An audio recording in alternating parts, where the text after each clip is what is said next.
Hello, good day mga sweetie. So maakot kita subong sang aton nga mga finished product, no? Kargahan naton no sang jutay si pick up kag si little kuliglig upod naton si Baste, no? Kag si B-boy. So makita nyo guys, no, ang design sa aton mill, very open siya, no? Wide ang opening kay importante gid nung komportable ang mga galuto no sang kalamay. Kay tuman ka budlay. Tuman ka budlay magluto sa kalamay, mga sweetie.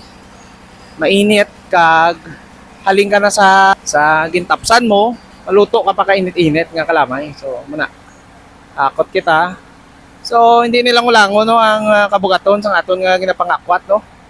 Ang piko dere mga kisa galabot 70 kilos. Kay medyo dako atong kantangan. So amo na. So diri subong amo ni tani atong kargahan ng atong traktura. May trailer pero ginagamit pa nila sa pag-akot ka sapo. Kay right immediately after ka extraction no kang tubo, ginatingwahan ta mabutang dayon sa buruladan ang aton nga sapo kay pagka sunod nga man nga mga bahit, amo naman ni gamiton ta paggaling. So sige-sige lang sa guys. Galing bulad ang aton pag galing katubo no, pag-ubra ka lamay nakabase sa aton nga available nga garatong. Migo Lito, Migo Budo, Migo Bibi kag ato si Robert kag si John Road. Importante kayo no nga aton nga pag-aso, hindi tamaan ka pudpud nga mga mudlas ini guys, so gagmay laway siya igatong kung pudpud. Pagka dasok mo sa pugunan, abo sa dayon. Importante kayo nga langkoy pa siya guys. Dapat importante nga langkoy ang aton nga pag-aso, no? Subong sila, oh. Subong sila. Kay namin siya igatong nga muna.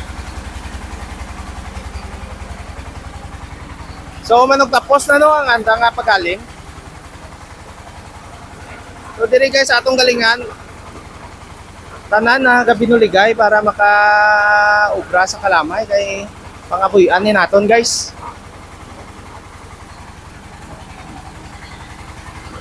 Para oh, na manual naton nga sakwa kay para mabuin-buinan ang mga lagtok nga dapat natong kwaon kung dito na sulod.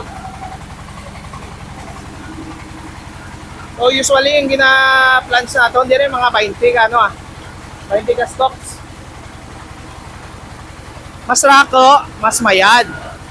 Pero kina-control lang no para hindi madunla ng aton nga motor.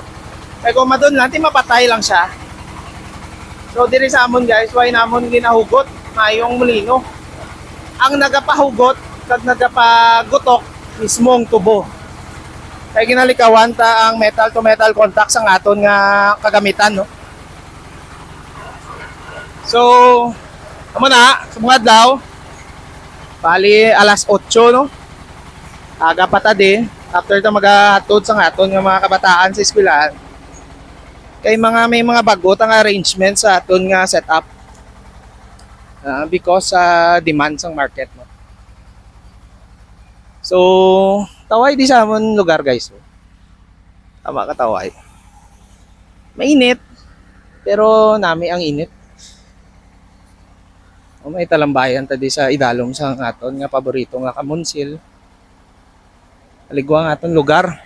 So open kami for visits, no. Willing kami magtudlo regarding paano magluto sa muscovado. So bisita lang kamo di. Kamungaya Farm Sugar Mill.